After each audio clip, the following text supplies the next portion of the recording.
Thank you for joining us online at Crossroads Community Church. We hope you enjoy this sermon from our most recent service, but we'd love for you to join us in person at Crossroads. We invite you to attend one of our services next weekend. We meet on Saturday nights at 6:30 p.m. and Sunday mornings at 9:30 and 11 a.m. If you would like to join our mission to connect people with God, visit us at www.crossroads.cc, where you can make a one-time donation or set up a recurring donation to support what God is doing at Crossroads. Enjoy the service.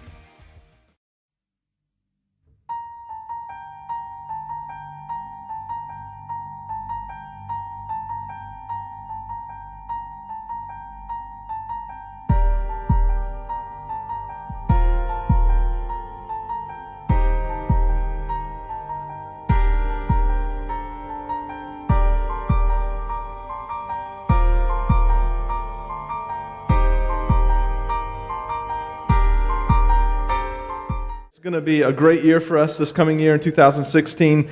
All I can say is just hold on tight because it's going to be a lot of fun this year. So looking forward to that. We're in week 3 of a series called Starstruck. The challenge or the root of the series is just that, to be starstruck with Jesus. It's that feeling you get when you walk into a Star Wars movie, maybe, for example. I don't know about you, but I have heard more about Star Wars in the past week than I've ever wanted to hear in my entire life. Or that feeling you get when you walk into an Adele concert or something, you know? My daughter loves Adele, and she put me on a mission this week. If you don't know, she's touring in North America, and she put me on a mission this week to purchase tickets for her concert in Washington, D.C. The tickets went on sale Thursday at 11 o'clock a.m., Eastern time, and I was in line online at about 10:30 on Thursday, and by the time it was, I was able to actually start to look at what tickets were available, they were all gone. So I probably sold out in, 30 seconds to a minute maybe, I would guess. Unbelievable. And then I said, well, I'll just check eBay. I bet somebody's got some on eBay. The $39 tickets on eBay are now going for $800 each. The $100 tickets are now going for $2,500 each. Unbelievable, crazy. So anyway, we'll keep checking, and hopefully when all the madness ends, someone will be just trying to get rid of a ticket or two, too far from now. But anyway, it's that awestruck feeling, it's that starstruck feeling, it's that admiration that you have for the person, and you get all giddy, and that starstruck feeling. And the challenge of this series has been to be starstruck with Jesus, who I would say is the only person that we should be starstruck with. He's the bright morning star, the Bible says, and I want us to be starstruck with him this year. The message today is called Star Bright, and I've been thinking this week about signs, actually for the past couple weeks, about signs. I think it started when I was leaning up against a Coke machine, and I saw the little sign on it that said, "Don't tip this machine, or it may cause injury or death." And it shows a picture of somebody tipping it, and it's coming back to them, and it's that moment when you realize you can't bench press 500 pounds, and you have to try to get the thing back. And I thought about that, why do you have to put a sign like that on a Coke machine? Because somebody was stupid enough to try it, right? Their Coke got stuck in there somehow, and they shook it, and then next thing you know, it falls on them. Or somebody said, how about a hairdryer that has a little tag on it that says, "Don't use this in the shower"? I mean, who needs somebody to tell them that, right? All of these signs that we see. And so I went online and thought about signs because our world is just full of signs. Here it is. Here's an exit sign. Here's a children's ministry sign here. Middle schoolers here. I mean, everywhere is signs all the time because signs tell us, what's going on or what we should do or what we should know, okay? So I started to look at some funny signs online. Here's a couple of them. The first one I saw was, "Do not breathe under the water." Just in case you didn't know that, you can't breathe under the water, okay? I don't know why someone would have to tell you that, but somebody tried it, I guess. Then here's another one. There's a little pool here, a 6-inch pool, and it says, "Don't dive or jump into this pool." Who tried to dive headfirst into this pool? I don't understand, who would actually try that, but somebody did. Here's another one. It says here, "Caution, do not hit pole." You know, it's like, oh man, but that's what I really wanted to do. Like I love hitting poles and then having to deal with insurance companies, right? You guys love that too? I don't even know what to say about this one coming up here. I don't even know what to say about that. But I've heard that they have these signs in all of the bathrooms in the Dallas Cowboy Stadium. I don't know why, but that's what I've heard. Can't figure out why they would do that. But anyway, I don't know what else to say about that. And then here's another one. You may not be able to see it that well. It says press.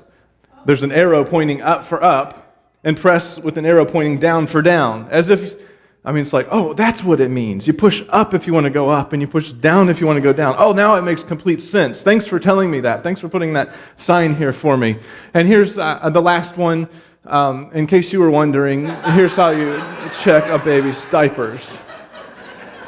You pull it back and you peek in. Don't stick your hand in there and feel around. That's not the way to do it. Although we all know both of these are wrong. The only real way to do it is to do what? Smell them, right? Pick them up and smell, and then you know. That's really the only way to do it. So I kept thinking about all these signs, and then the signs of Christmas that are all around us, the decorations that we have and that we see, the trees, the wreaths, the winter wonderland that the mall looks like, even the signs that maybe show that Christmas is coming, the signs of Christmas that aren't as encouraging, like trying to drive down Jefferson Avenue, those kinds of things that we see. And we know that these things happen because these are signs of Christmas. Christmas is coming. Children are writing letters to Santa Claus and putting them in the mailbox, and they're going through the post office. I saw a letter for a boy that had written a letter to Santa. It said, "Dear Santa, there are 3 boys in our family. Jeffrey is 2, Richard is 4, and Norman is 7. Jeffrey is good some of the time. Richard is good some of the time. Norman is good all of the time. Sincerely, Norman." Here's all these signs, of Christmas. The signs of Christmas. They're all around us, right? You see them. You recognize them. Here they are all around us, these signs. I don't know if you realize this, but between the last book of the Old Testament, Malachi, and the first book of the New Testament, Matthew, there were not many signs. There were actually no signs. There was 400 years of silence from God. 400 years of silence. Like, I get aggravated when somebody gives me the silent treatment for like a day or a week or a month or a year, but think about 400 years of silence from God. It didn't mean that God was absent. That's not what it meant at all. He was arranging the furniture. He had a plan, but it was quiet. God didn't speak. It was complete silence. And then he breaks through all of this silence with all of these signs of Christmas, of the very first Christmas. And that's what I want to show you, the signs of the very first Christmas. And then I want you to see that there's also signs in your life as well, that God is doing something in you. So in Luke chapter 2, let's start with the signs of Christmas. This is a familiar passage. You've probably read it 1,000 times if you've watched Linus read this in the Christmas story of Charlie Brown. I can't remember what it's called, Charlie Brown's Christmas or whatever it is. You see this story, or you recognize families that sit around on Christmas Eve and read this story together. But I'm just going to read a piece of it, starting in verse 8. It says, "And there were shepherds living out in the fields nearby, keeping watch over their flocks at night. An angel of the Lord appeared to them, and the glory of the Lord shone around them, and they were terrified. But the angel said to them, 'Do not be afraid. I bring you good news that will cause great joy for all the people. Today in the town of David, a Savior has been born to you. He is the Messiah, the Lord. This will be what's the word there? A sign to you. A sign to you. You will find a baby wrapped in cloths and lying in a manger.' Suddenly a great company of the heavenly host appeared with the angel, praising God and saying, 'Glory to God in the highest heaven, and on earth peace to those of whom his favor rests.'" And so imagine now that it's been 400 years of silence from God, and then God breaks through the silence with this sign. He said, "Here's the signs. Here's the sign. You're going to find a baby." That's the first sign. He says, "You'll find a baby." And not just any baby. This was God's Son. This was God in the flesh. This was Jesus, the one who would save people from their sins. This was the Messiah. This was the one that had been promised, the one that would rescue and redeem. This was God in the flesh, God with us. I don't know if you ever heard the song, "Mary, Did You Know?" Love that song. That's what I think about when I get here. This wasn't just any baby. This was a child who would save all of humanity, who would the mother holding the baby. This baby would save the mother. This is a child that would grow and walk on water and heal people. This is the one who would save people from their sins. This was God in the flesh, not just any baby, but this is the baby, the baby. It says you'll find a baby. This is the baby that brings hope and joy and peace and light and life. This is the baby that brings all of that. And here he says, here's a sign. After 400 years of silence, here's the sign. You'll find a baby. And it says not just that, but the baby will be lying in a manger. It's no accident that this baby was placed in a manger, that Jesus was placed in a manger. Jesus was not born in the temple or the synagogue or the palace or the throne room or on a military base.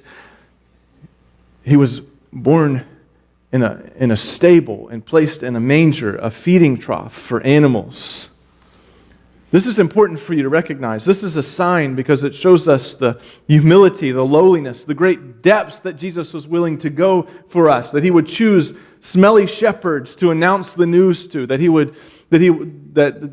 a young woman would give birth, that he would be placed in an animal stable to enter the world. This is the God that we serve. This is who God is, the one that the Bible tells us understands and relates to the rejected and the undeserved, and the poor, and the broken, the sick, and the desperate, and the ordinary, and the needy. This is the God we serve, God with us. And a lot of people are bothered by this, that this baby that would save the world, where all the power is, where all the star power is, was placed in an animal feeding trough. A lot of people are bothered by that. When was the last time you heard a politician stand up and say, America's greatest power can be found in a manger, in a feeding trough? But that's exactly where the power lies. The power lies. This is the star power. This is the one who brings the power. This is God in the flesh. This is a servant. This is the King of Kings. This is the light of life. This is the one who's going to die for the sins of the world. There's no other comparable power than this. This is Jesus lying in a manger. Another sign, don't miss this sign as well, that he was given at night. It's not any accident that the sign was given at night. Luke tells us that the shepherds were keeping watch over their flocks by night, right? The wise men followed the star that guided them to the place. The star was shining in the night, right? The shepherds visited the manger at night. Night has always played an important role during the Christmas season. In fact, I considered this year having a Christmas Eve service around 3 o'clock, and we polled some of you. And they were like, no, it's got to be dark when you have Christmas Eve service. It's got to be dark. And I'm like, you know what? Yeah, that's right. It does make sense because darkness plays into this whole idea because Jesus was born in a dark world. Think about the midnight masses. Think about the Christmas Eve services. Think about the candles that you light at those kinds of services because there's darkness. Jesus was born in a dark world, and we're realizing even this Christmas season as we're preparing that we still live in a dark world, don't we? The terrorism and the violence and the unrest in the Middle East, all of these things are so dark. You may be experiencing darkness in your own life, in the soul of your own life, where you've had loneliness and struggles and difficulties. And the importance, the sign of this that Jesus was given at night shows us that he breaks through that darkness. That's what you need to know. Whether it's the darkness in your own soul or the darkness in this world, that he overcomes that darkness. He can overcome the darkness in your life. He can overcome the darkness of this world. In fact, it says that Jesus will overcome. He has overcome the world. He is the light of life. And that's why it's important that we light candles like we do at our Christmas Eve service, because it reminds us of the darkness all around us, and yet Jesus breaks through that darkness. It's important here to know that he was given at night. Don't miss the signs. Don't miss the signs. Here's another sign, that it was given in a quiet place. The announcement was given in a quiet place. It's interesting to me that the good news was revealed on this first Christmas to shepherds that were tending their sheep. God often spoke to shepherds. Abraham was a shepherd, and Moses was a shepherd. David was a shepherd. Amos was a shepherd. All of these all of these people that God spoke to. Why? Because they were sitting on the hillside in a quiet place, watching sheep, where they had time to listen, time to be still, time to pray. And could it be that they were more alert to God because they were in a quiet place? And we live in a world where it's just noisy all the time, don't we? It's noisy all the time. In fact, when it's not noisy, we create noise because we can't stand the quiet. When it's quiet, we put our earbuds in our ears so that we can hear music, so we can have something going on, so that there's always noise. And I wonder sometimes if we miss the sign because we don't recognize the still small voice of God because there's too much noise around us all the time.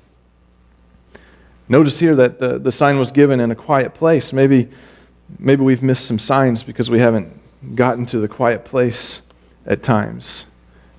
Don't miss the signs. Don't miss the sign that he was announced by a star in the sky. We've talked about that for several weeks, that the one who controls the stars, the one who makes the stars shine, the one who knows them all by name and knows how many stars there are, the one that can move a star across the sky and stop it right over the place where Jesus is. This is star power. This is star power. Do you see the signs of Christmas here as we read through this in Luke chapter 2 and even in Matthew, that you see these signs of Christmas? The signs are all around us. And I want to say to you that I believe not only do we read about the signs of Christmas here, but your life is full of signs as well. You might not recognize it, but it is. There's signs all around you.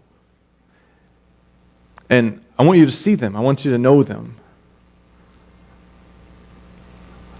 And so let me just kind of share with you a few of those, and then we'll close. I'm trying to be brief today. I've been told that people are trying to get to the Star Wars movie, so I don't want to hold you up. Trying to be as brief as I can this morning. But let me kind of share with you some of the signs that we see in our own lives. Our lives are full of them. The first one here is that His pursuit of us proves that His desire is for us. His pursuit of us proves that His desire is for us. Now, if we're looking over in Matthew chapter 2 at the story that we've been using throughout the last 3 or 4 weeks, I want you to look again in verse 1 and 2. It says, after Jesus was born in Bethlehem in Judea during the time of King Herod, Magi from the east came to Jerusalem and asked, where is the one who has been born King of the Jews? We saw his star when it rose, and we've come to worship him. These are Magi. These are wise men. These are not the prime candidates that you would think would receive this announcement. They were, in a lot of senses, they were astrologers or sorcerers or even seers, some think. And these are the ones. These are the ones that saw the sign, that God placed the star in the sky for them. These were fortune tellers, and yet God places a star in the sky. Why? So that it would get them to the place where they would come and worship and bow their knee before Jesus. And they traveled thousands of miles, 1,200 miles or so over the course of many months, and come to the place where they bow down and worship Jesus. And here we are over 2,000 years later, and I hope you realize that God continues to call people to a place where they will bow down and worship Him.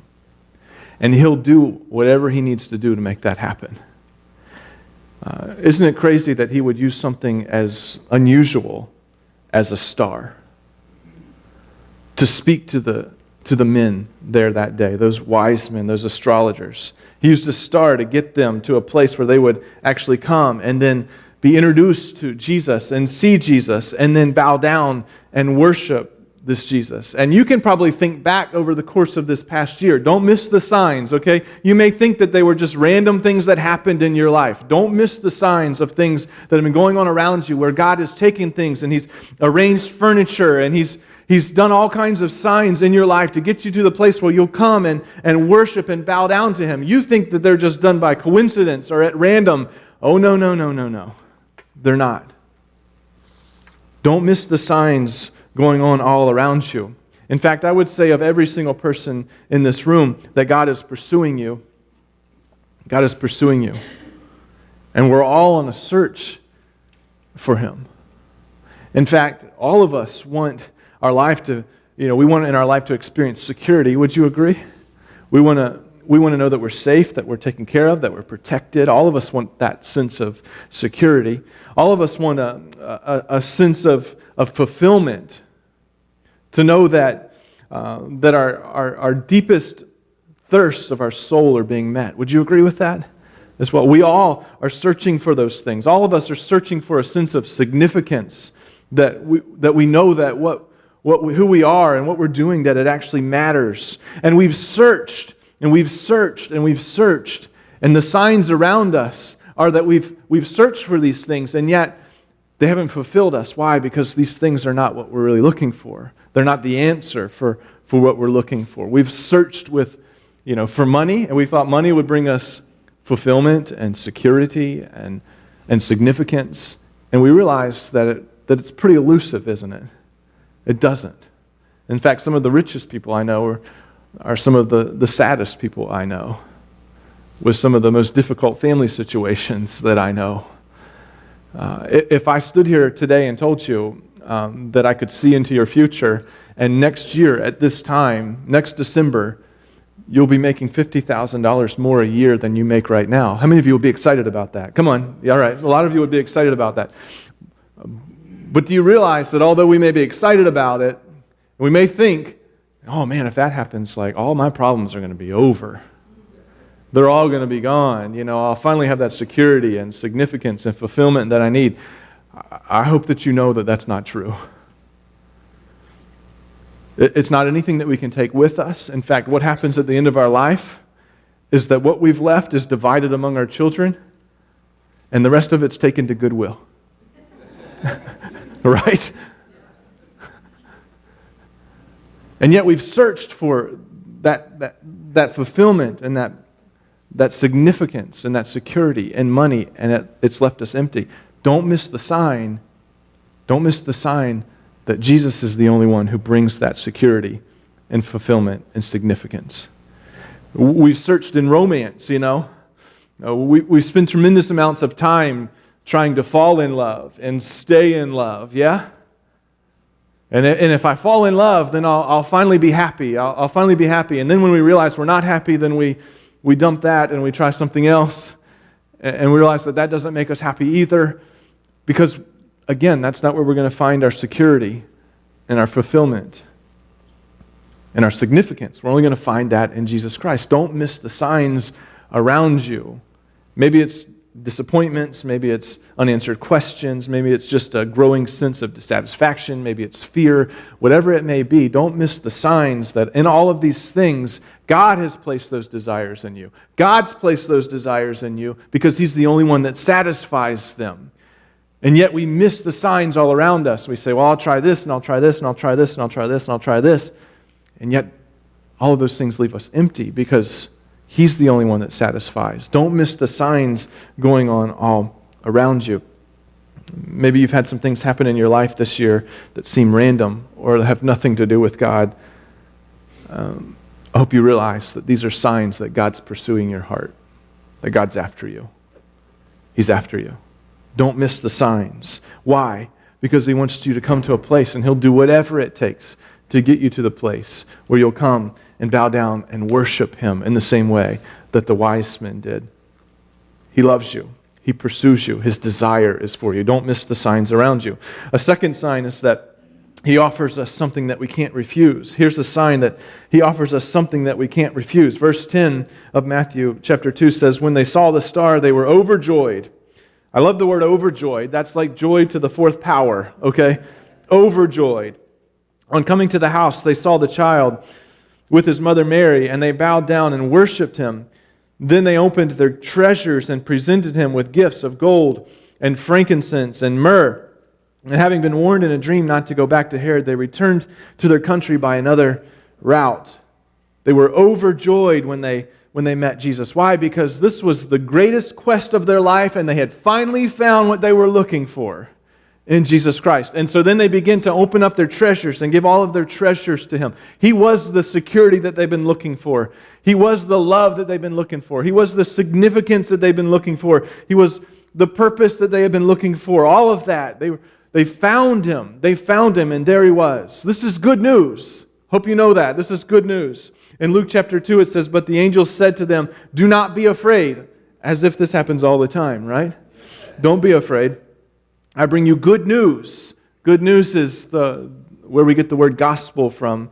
We bring you good news that will cause great joy for some of the people, right? For all the people. All the people.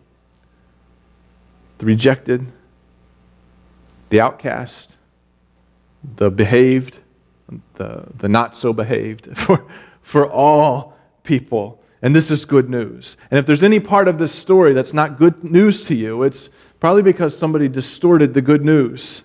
Because it's plain and simple, 100% good news. Jesus came to this earth. He lived on this earth. He died for our sins, past, present, and future. He gave His life for them so that we can have a relationship with Him and be reconciled to Him. And then He rose from the dead to prove that He is who He said that He was. This is good news, 100% good news, so that we can be reconciled with God. This is not anything that we've earned, not anything that we deserve. Jesus did it. Good news. Don't miss the signs around you. This is an offer that I guess I can't say you can't refuse. I should say you shouldn't refuse. An offer you shouldn't refuse. Don't miss the signs. The last one here, the last sign that we see around us is that He wants the real us.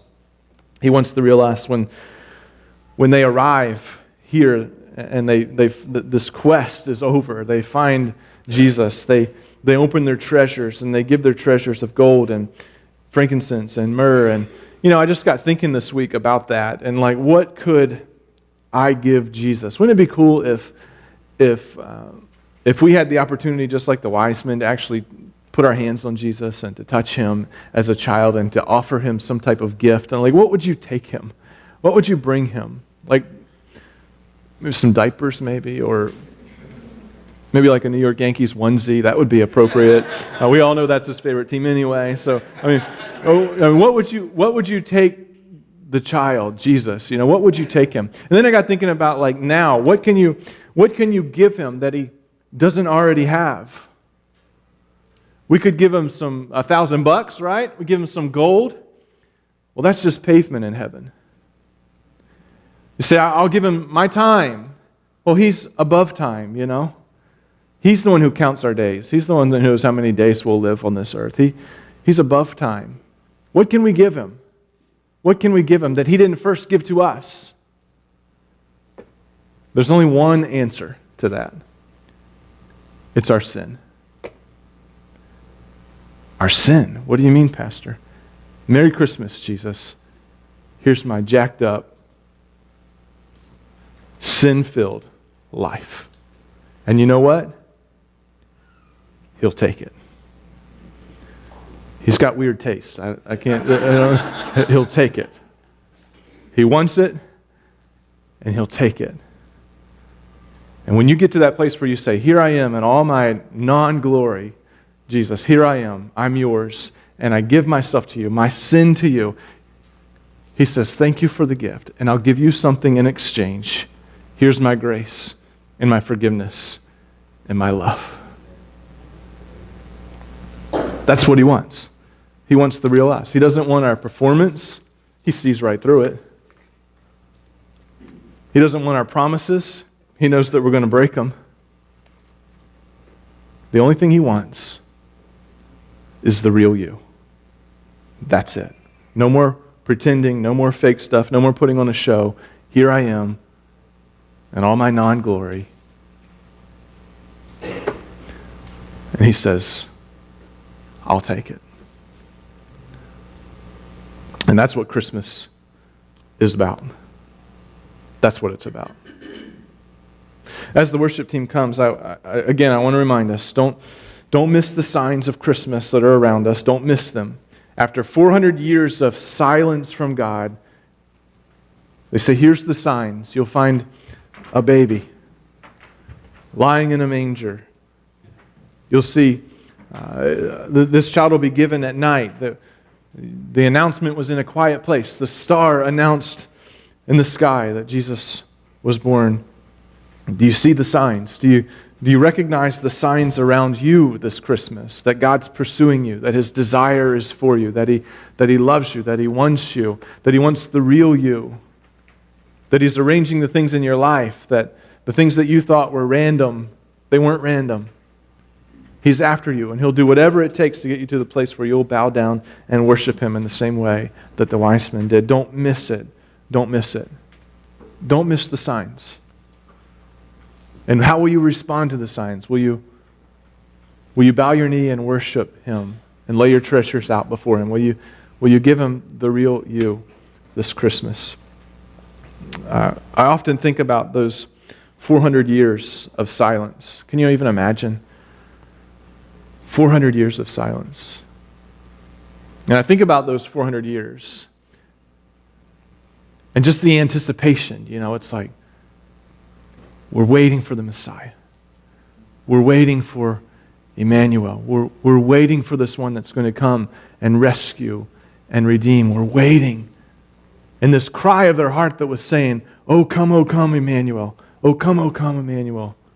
In 400 years, people cried out. And then all of a sudden, the silence is broken, and all these signs are laid out before them. This is Jesus, the one who would save people from their sin. This is the one, the Messiah, who was promised, who would rescue and redeem. He's here. He's here.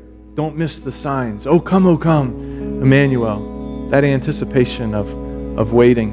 And here we are, church, waiting for another return of Christ. We're not the lowly return, but the King of Kings who will come and set all things right. We wait for that. And we cry out, oh, come, Emmanuel. Let's sing this song together, and I'm here for prayer. Our prayer team's available in the back. I'd love to pray with you, but I want you to sing this. It's performance-y, but it's not completely performance song. I want you to sing with us. So sing along with us and call out to Him. Oh, come, Emmanuel.